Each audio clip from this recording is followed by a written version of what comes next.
Thank you again, Peter, for sitting down and having this conversation. We're really excited to get to dive a little bit deeper into these things with you. Yeah. Our first question that we want to talk to you about is just a general, what is a thinking classroom and how is it different from traditional teaching methods? Well, first of all, thanks for having me. I'm super excited to be here and happy to sit down and have this conversation. I could talk all day about building thinking classrooms. We don't have all day, so I'll try to be succinct. So, what is a thinking classroom? So, what a thinking classroom is it's a reaction to an observed and empirical reality that a significant portion of our students spend most of the day in their classrooms not thinking. And this is a problem because if students are not thinking, they're not learning, period, right? Thinking is a necessary precursor to learning. And what my research showed was that the majority of students spend the majority of their time not thinking. And building thinking classrooms is a reaction to that. It is a reaction that has emerged from the observed reality that kids are not thinking, coupled with the observed reality that much of what happens in classrooms is largely unchanged in the last 170 years. And that the structure of education has kind of created a space where behaviors like stalling, slacking, and mimicking are sort of tolerated, but even more so rewarded. And it's created a culture of this sort of this culture of non-thinking. And what building thinking classrooms has revealed that is that if we want students to start to think, we actually have to change some of these structural elements of it. So in a normative classroom, we would see students sitting in their desks, writing in a notebook. Their heads would be suspended in a space, a cube that's about 50 centimeters by 50 centimeters by 50 centimeters, perched on top of their desk. And they would kind of stay in that space static for the whole lesson. The teacher would be standing, writing on the whiteboard. The students would be writing in their notebooks. And what building thinking classrooms does is it disrupts this space. It creates an environment that's very different, that is not only conducive to thinking, but encourages thinking and in many ways necessitates thinking. So instead of students sitting in their desks, they're standing. Instead of working alone, they're working in groups. Instead of working on paper, they're working on whiteboards. Instead of the teacher front-loading the lesson with all of the knowledge, the teacher front-loads a little bit, but then the students are tasked with the responsibility of figuring a whole bunch of things out. And then the teacher, rather than having the bulk of their lesson at the front, has the bulk of their lesson at the back end, where they're helping pull together the ideas that the students have emerged through their experiences with these rich tasks at the whiteboards in their random groups. What are some of the common misconceptions about building thinking classrooms, and how do you address those with teachers? So the biggest misconception is that building thinking classrooms is just about whiteboards. Maybe it's about random groups on whiteboards. Maybe it's about problem solving and whiteboards, right? But that's the misconception, that that's all it is. Building thinking classrooms is a collection of 14 practices. And the three that we just mentioned are only the first three. They are what we call the first toolkit. It is where we have to start. They're super important, but we have to go way beyond that. So that is one of the big misconceptions. The other misconception is that the students have to figure everything out on their own. And a well-run building thinking classroom lesson, the students will come out of the lesson feeling like they figured it out on their own. But if you're paying attention, the teacher has orchestrated everything. They have created a carefully crafted sequence of activities that can't help but bring students to a certain conclusion and learn certain things. But the students don't necessarily sense that, right? So I like to say that we want to create learning without leaving footprints of teaching. So that's a big misconception. This is not sort of discovery learning. This is very much guided inquiry. The students are working under the support of a teacher. The world of education is changing, especially with AI. How do you see building thinking classrooms adapting to this quickly changing landscape? So, math education kind of had their AI moment about 15 years ago when Wolfram Alpha came out. Wolfram Alpha, yeah. And it was sort of like everybody panicked because Wolfram Alpha could do everything for the students, right? We had the photo math came out that was built on a platform of Wolfram Alpha. The kids could literally pick up their phone and wave it over a textbook or a chalkboard or a whiteboard, and it would scan it. It would be able to solve it all for it.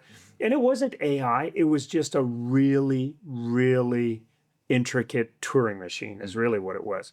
But it had all the same sort of products that AI has. It had that ability to actually do all of the heavy lifting for the students.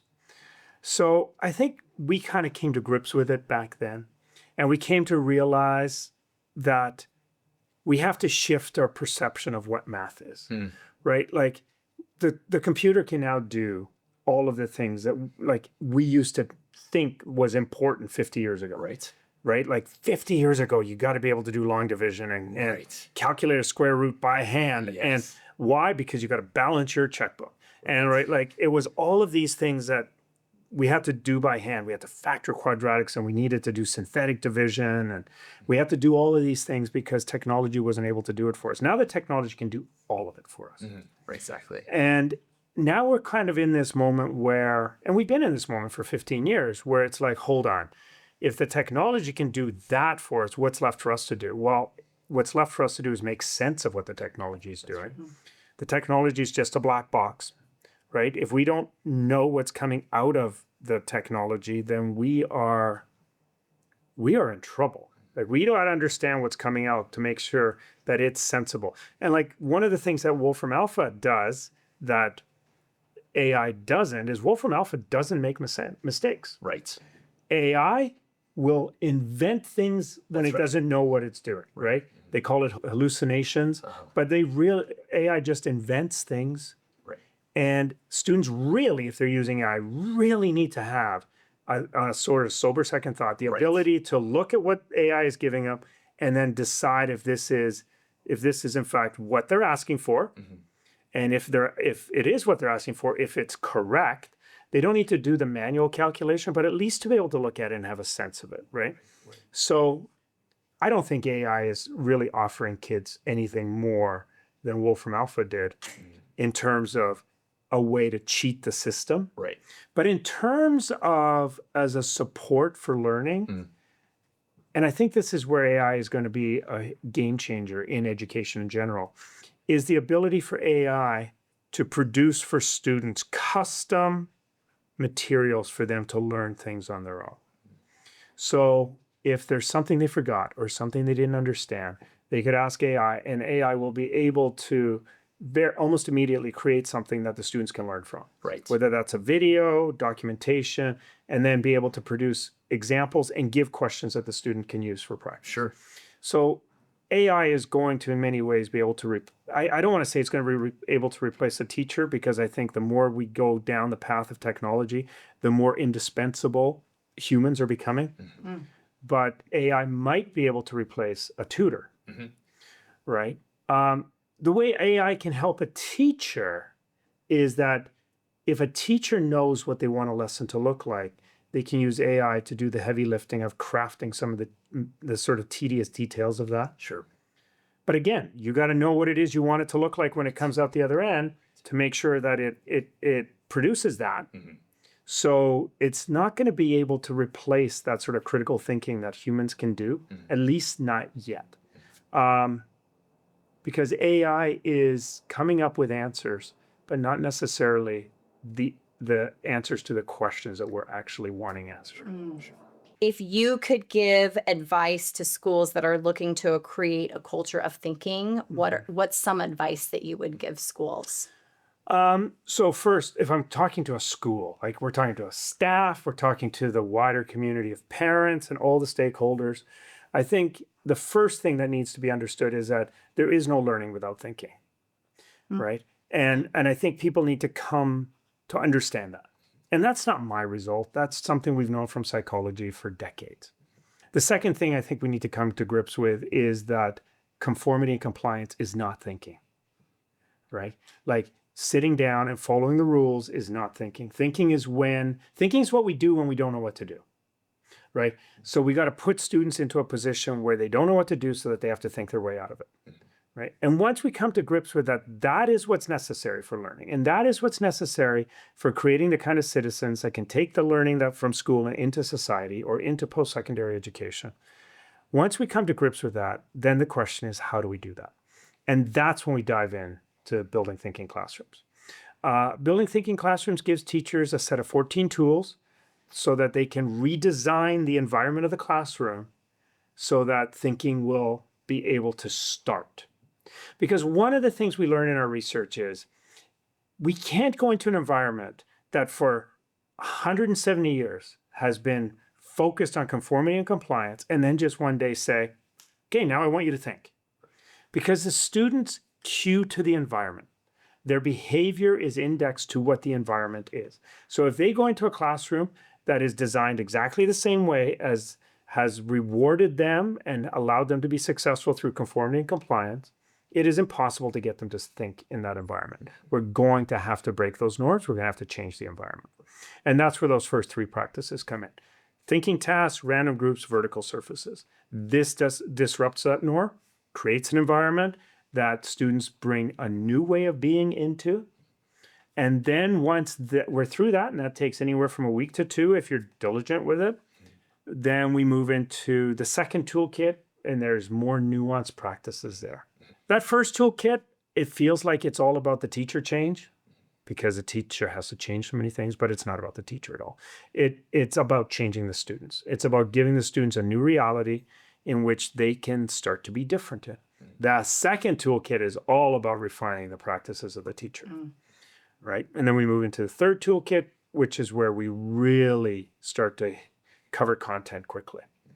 But we start at the beginning. There are practices that teachers feel like, oh, I can do that. Yeah, that's great. It's in the second toolkit. Wait. We have to build that culture first. We have to build a culture of thinking. And those first 3 practices, thinking tasks, random groups, vertical surfaces, will do that. Yeah. Right. And this is what we have to understand about this change is it's not the students, it's not the teacher, it's the students and the teacher. Right? Because the teacher makes a change, the students reciprocate with a change in behavior. And then the teacher changes something else, and then the students respond well. And what's really important is that when we're in that first toolkit and we're engaging with those 3 practices, that we're doing all 3 at the same time. This is not a practice where you just sneak in with a small change. Right. Because like I said before, the students have been encultured to behave a certain way in a certain environment. If you make a small change to that environment, one of 2 things will happen. Either the students don't notice that a change has been made, so their behavior doesn't change, or it's a small thing that they notice has changed, and then they fight that change. Right? That's classic system theory. So how do we actually overcome that? We make a big change. And that big change is random groups, vertical surfaces, and thinking tasks. That's right. It's hard for students not to behave differently in that environment. You have worked with hundreds of schools all over the world by now. What are some key indicators that a school has successfully built a culture of thinking?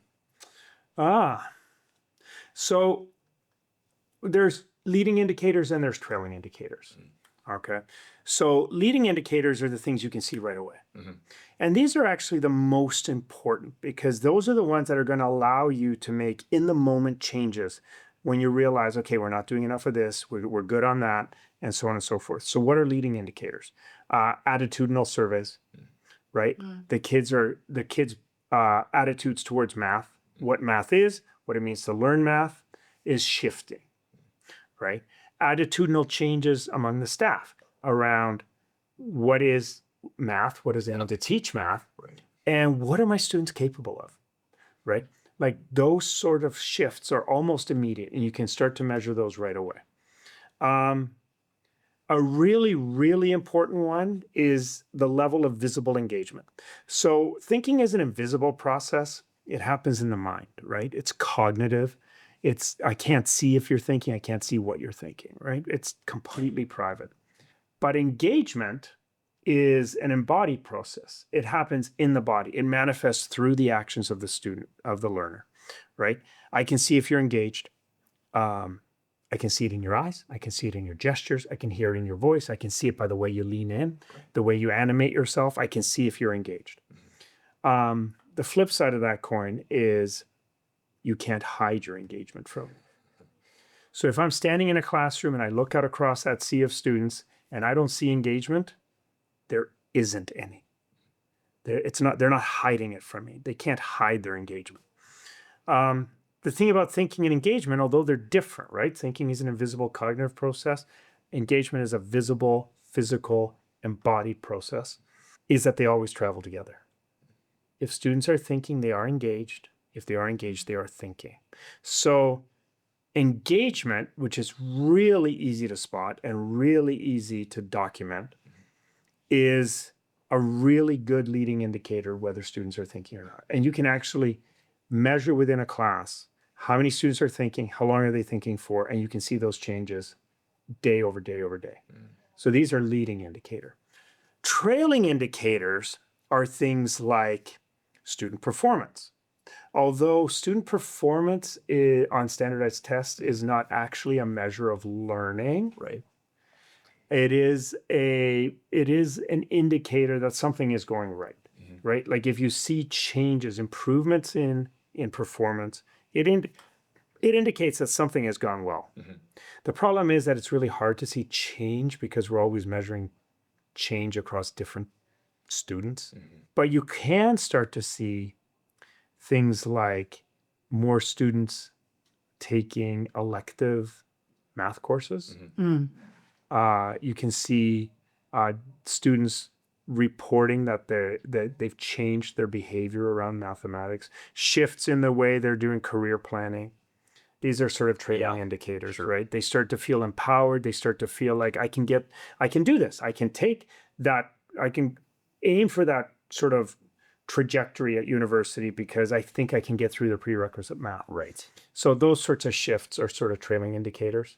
They take longer, but really, it's the leading indicators that are much, much, much more valuable. Sure. We're going to shift away a little bit from the teachers and we want to shift to you. Okay. You've talked a lot about all of the research that you've done that's integrated into your workshops, and you talk about that a lot when you're working with the teachers. We want to know, is there any new research that you're exploring that excites you or any new developments in your work? So, well, the latest stuff that has come out is all the stuff on closing the lesson. And the teachers got to experience that this afternoon, right? Like all of the newest results around how best to consolidate a lesson, how best to have students do meaningful notes, how best to have them engage and check your understanding questions.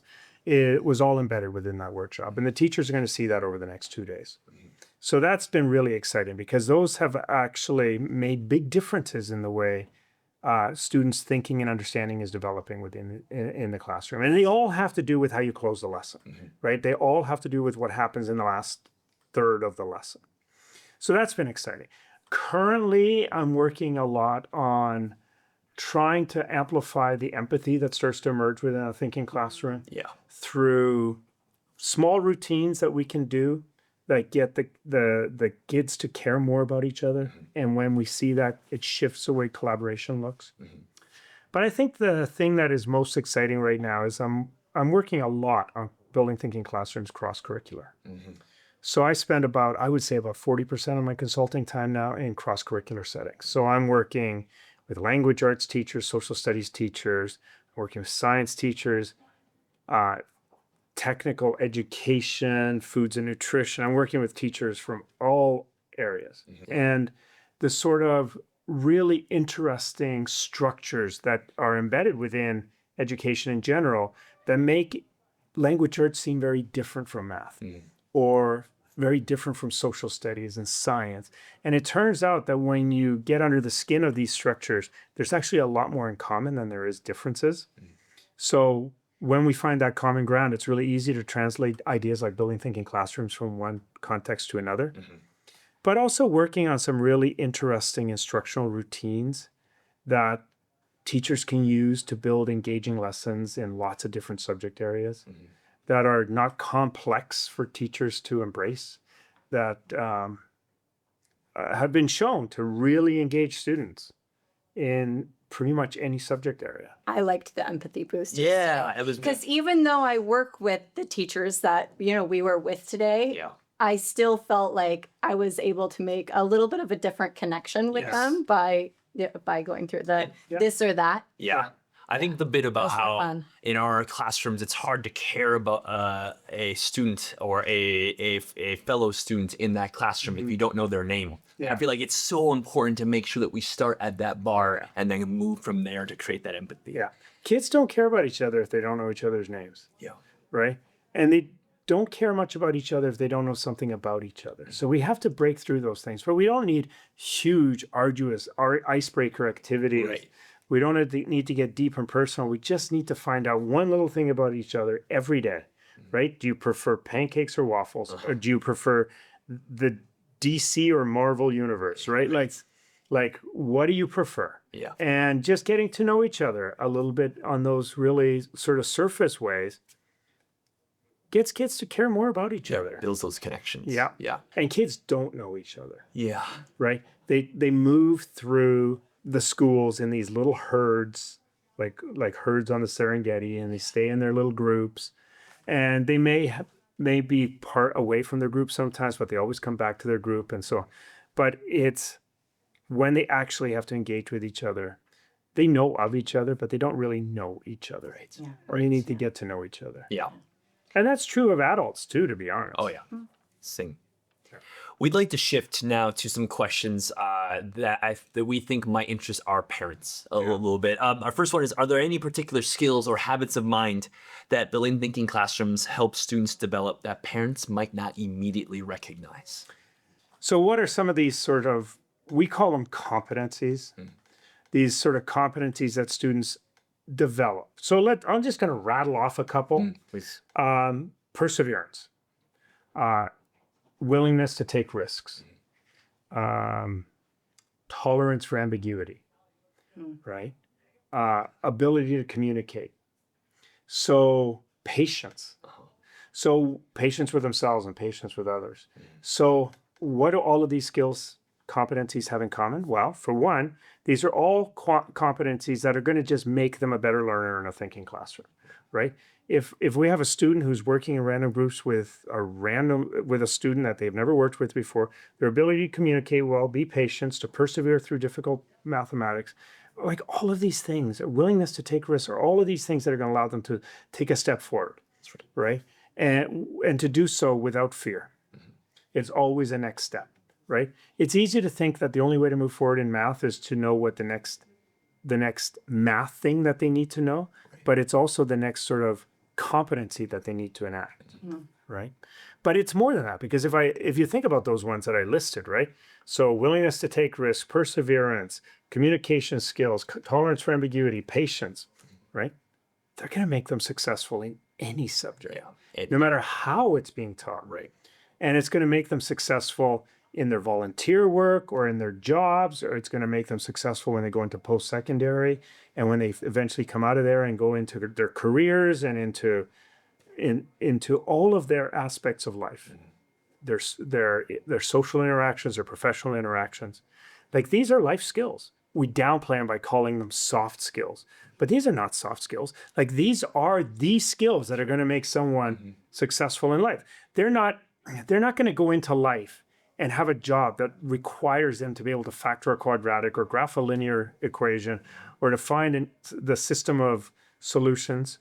They are going to go into life and have to face tasks that they've never seen before, persevere through them, come up with answers that may not be perfect, but allow them to go forward to the next step, right? Be able to work with anybody. These are the skills that are the hard skills necessary to be a productive citizen in society, right? To be a successful citizen in society. We've been doing a lot of work on those student success skills, and we say them not just student success skills, they're everybody's success skills. Yeah. Well, we call them learner attributes, KIS, but we've been doing a lot of work around those skills too, and kind of bringing them to the surface and focusing on developing those more in our students. Right. And I think the big thing that's always important to keep in mind, and this is for parents, but for teachers alike and for the system, is that We tend to think of these things as something that kids either have or don't have. And we tend not to think about them as something that is developmental. That is something that we can actually grow inside our students, right? We tend to think that they either come with it or they don't. And if they, right, I don't know where they got it, but they should have had it by now. No. Like, it'd be nice if the kids came out of the package this way, right? But they don't. We're going to have to develop this. And that becomes a focus that everybody has to work on, right? Every teacher they encounter, their parents, all the elders in their life, all of the stakeholders in their well-being need to recognize that allowing someone to struggle and persevere is a good thing, right? So we all need to work on developing these things. Oh, yeah. Yeah. Many students experience math anxiety. Many parents experience math anxiety too. How does your framework help shift attitudes towards mathematics learning? Okay, so first of all, it does help shift attitudes. We know that empirically. But that's a good question. Like, how does it do it? We can approach this from a perspective of what's called cognitive load theory. So cognitive load theory says that students can only handle so much cognitive load, right? And if they get overloaded, then everything just short circuits and shuts down. And that comes with a lot of negative emotional baggage, right? So for example, I'm having this student is trying to learn this concept. I don't need to name the concept. They're trying to learn this concept. But the problem is that their prerequisite skills are a little bit spotty. So whereas I want the cognitive load on learning the new concept, this student is being weighed down by the load of the sort of spotty prerequisite knowledge.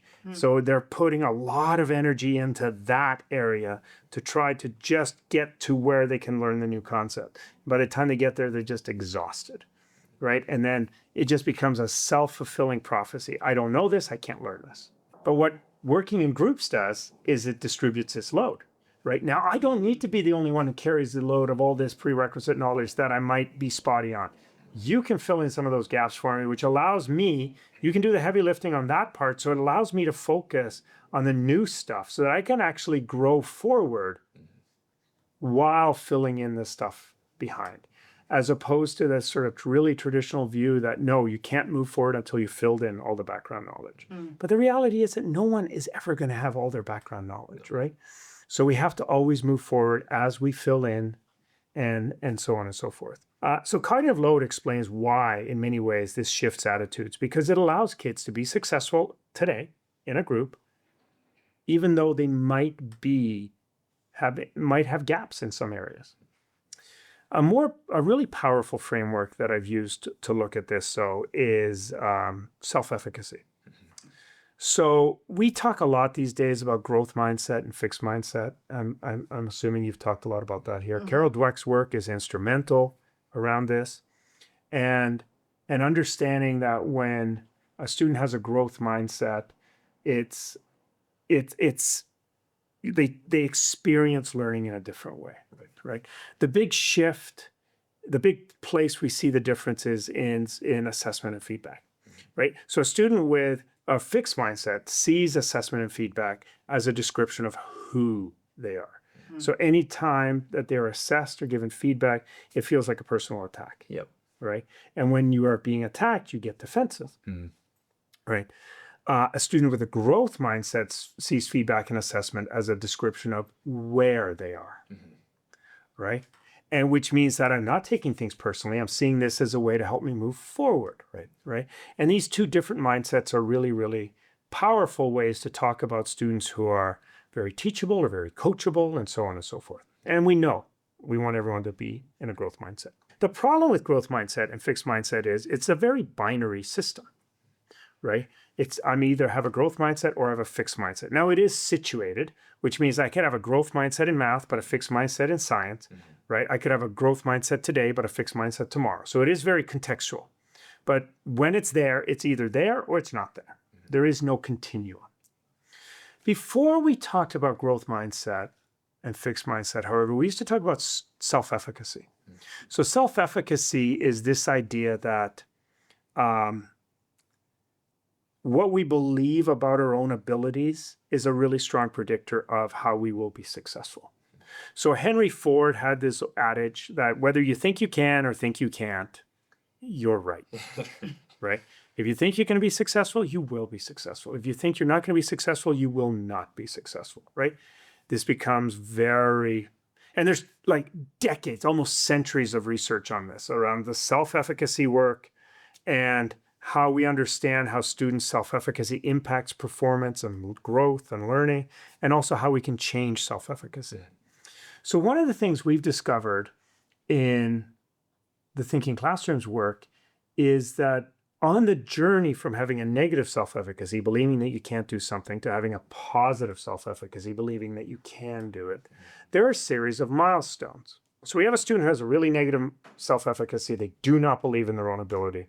The first thing that they have to encounter is somebody who believes in them. So this is the first milestone. Except kids don't listen to what we say. They listen to what we do. So how do we show kids that we have confidence in them? Because saying that we believe in them, saying that we have confidence in them has almost no impact. So how do we show them this? Well, it turns out that what Building Thinking Classrooms does is it puts students in the situations that are constantly showing students that I have faith in that. I'm asking you to solve this problem that is difficult. That is showing that I have confidence in you. When you ask me a question, I smile and I nod and I walk away. I'm telling you that you can do it. I believe in you. That's right. Through my actions, right? When I put you in random groups, I am communicating to you through my actions that I believe you're all capable and that you're all the same. Right? Kids don't listen to what we say, they listen to what we do. And what Building Thinking Classrooms does really well is it shows kids that we have confidence in them. We believe in their ability. So now we've started on this journey. They don't believe in themselves, but they've met someone who believes in them. The next milestone is they start to trust in the belief that the other person has in them. So I don't believe myself yet, but I believe in your belief in me. Right?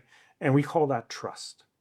So trust is when I start to, I'm not confident yet myself, but I'm starting to have confidence in your trust in me, right? And where's that coming from? Well, we're on day 100 now, and you have given me tasks every day, and you have smiled and walked away, and I have been successful, right?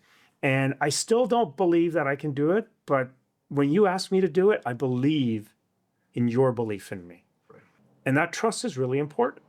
And we can't violate that trust. We have to keep working on that trust. We have to keep showing the kids that we believe in them, and they have to start to have confidence in that belief.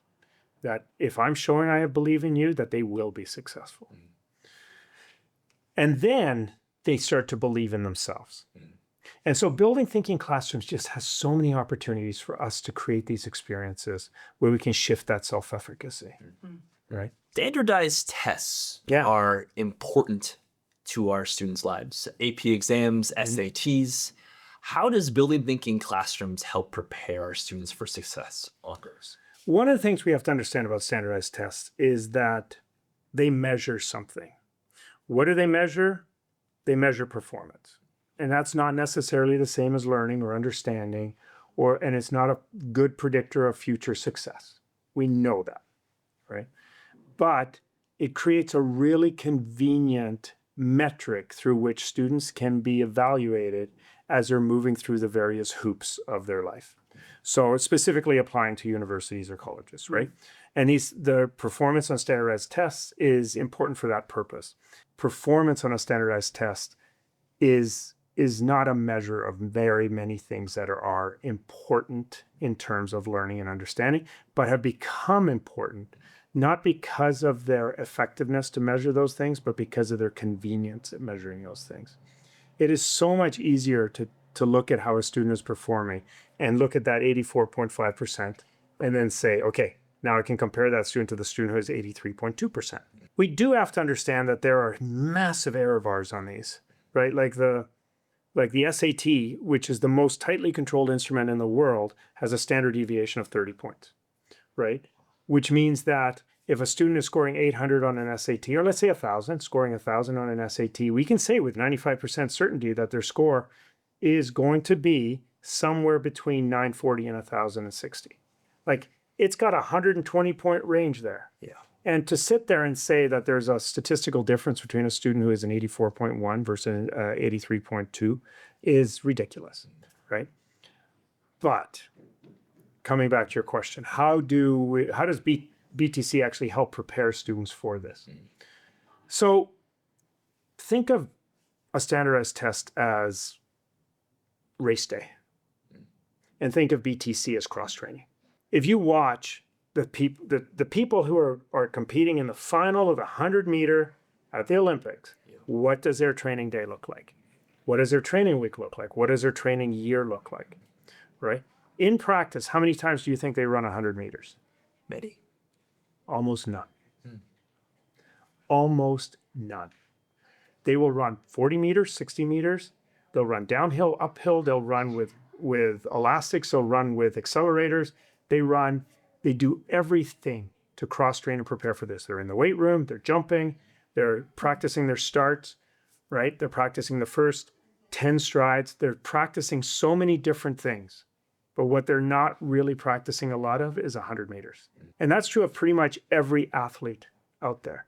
They very rarely practice the thing that they compete at. They do practice it, but what they do is they cross-train. Because we know that the absolute best way to create the best performance comes when every aspect of your body is in tune. And you can't actually work on some parts of your body by doing the actual thing that you're competing at. You can only work on it in other ways. Right? So think of it as cross-training. When they're working, when they're thinking, when they're problem solving, when they're persevering, what they're doing is they're building up a capacity to tackle anything. And then on race day, on that day of standardized assessment, they are much more capable of dealing with that question that they've never seen before, right? And you got to think about a standardized assessment. A good standardized assessment has a chunk of problems that are really the student sort of reproducing things that they have been taught, right? Let's say that's 60% of the test, right? Most standardized tests have that. They're easy to grade. They're easy to score. They're easy to prepare students for. Then they have a bunch of questions that are sort of, you might see something that looks like this, right? But the what you might see comes out of a catalog that has got hundreds and hundreds of examples in it. But it could be, so you're for sure going to see these 60% of stuff. Right. You're going to see some questions out of this massive catalog, but we don't know which ones. Right. And you can count on that there's going to be 20% of these items no one has ever seen before. Aside from the people who created them, nobody has seen these before. And they are there to actually measure the depth of knowledge, the true understanding, the ability for the students to deal with something completely novel, to take all of these ideas that they have learned over the year and put them together in unique and novel ways and get through it. So what is it that separates a student who performs really, really well on a standardized assessment from a student who performs okay? The student who performs okay is the one who has crammed everything that they've learned in the course and practiced everything out of this catalog. But the student who performs really exceptionally is the one who's able to transfer their learning and their understanding to novel situations. And no amount of cramming can help you with that, because these are completely unpredictable. What are some ways that parents might be able to reinforce the thinking strategies at home with their students? This one is going to really go against what we really want to do for our kids, right? We want our kids to feel safe, supported. We want them to not feel frustrated. We want them to not feel too challenged, right? We want to save them. We want to take care of them, right? And sometimes we can do that ourselves, right? Like maybe I have a degree in mathematics or engineering or whatever, and I can step in and I can help out in those situations. And as soon as my child gets stuck, I want to be there to save them. Or I can hire a tutor. Maybe I have means and I want to just hire someone to help them through those things. Right. And what we have to understand is that the more we save them, the more dependent they become on being saved.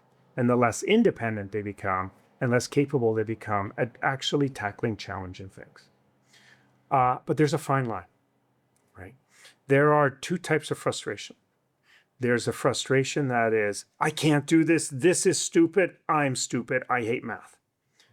And we call that hopeless frustration. All hope is gone. And then there's a frustration where it's like, this one is tough, Yeah. but I'm going to sit here and I'm going to work at it. And we call that hopeful frustration, right? In math, in education in general, we have another name for hopeful frustration. We call it productive struggle. It's that struggle with hope that we're moving forward. It's not easy, but I'm moving forward. And the importance here is that we want students, when they meet that challenge that's going to frustrate them, is that they land on the right side of frustration, that they land on that hopeful side of frustration rather than the hopeless side. How do we ensure that? Well, a huge part of that goes back to the teacher. The teacher has to make sure that they have early success, right? Hopeful frustration happens when they meet with early success. Right. So that first question, oh, I was successful. The second one, I was successful. The third one, yeah, I'm doing great. The fourth one, now I'm hopeful because I got 3 wins in my back pocket. Let's go for it. That's right. But if that first question they encounter is like, I'm going to end up on the hopeless side. That's right. Right? So it's recognizing as a parent, but also as a teacher, is recognizing, first of all, did I create a set of questions that allows them to first be successful and then be challenged? And then, as a parent, to make sure that the child is feeling like, well, let's go back. Let's do some that you can be successful at. Let's build up some momentum. Let's build up some success. Now let's tackle the harder one, rather than let me help you or let me get someone to help you do this, right? So we want to just keep them feeling safe in that frustration, right? That it's okay. And to make it clear that it's okay to come back to school the next day having not solved it, right? Yeah, that these are the things I tried and I got stuck, but I feel like I just need that one little thing and then I can get there. And to make it safe to be able to go back in with that, as opposed to feeling like I have to get it done. Because if the goal is getting it done, then the goal is not learning. The goal is to learn. Thank you so much, Peter, for allowing us this opportunity to talk to you. I wish I had talked to you sooner because I think I could have used some of those strategies with my own son. But I appreciate you taking the time to tell us more about building thinking classrooms, and I'm excited for the next 2 days of workshops and learning from you. Yeah. Thank you so much. Where can people go if they want to learn more about your work? First place, website, buildingthinkingclassrooms.com has lots of information on it, lots of resources. One of the most useful resources, if you're a parent or an educator, that you can go to is the podcast. This is a recording. I do often like 1 or 2 of these a week, whether it's a video interview or a podcast. And there is so much stuff that you can listen to there if you want to get more ideas. But there's also summaries of what the book is about and what the new books are about on the website. So you can also dive into social media, Twitter, Blue Sky. You can find us at BTC Thinks. In Facebook, just go to Facebook groups and search Building Thinking Classrooms. There's over 40 different Facebook groups. The largest one has over 70,000 teachers. There's ones for K-2. That one's got like 20,000 teachers. There's intermediate 3 to 5. There's ones for science, language arts. There's one in Danish, if that floats your boat, right? There are so many Facebook groups out there, and they are just so nurturing. You ask a question on there, you're going to get answers. You're going to get 5 answers. Yeah. That's the places to go. Awesome. Thank you. Thank you so much. And thank you for sharing your time and all of your expertise with us here at KIS. My pleasure.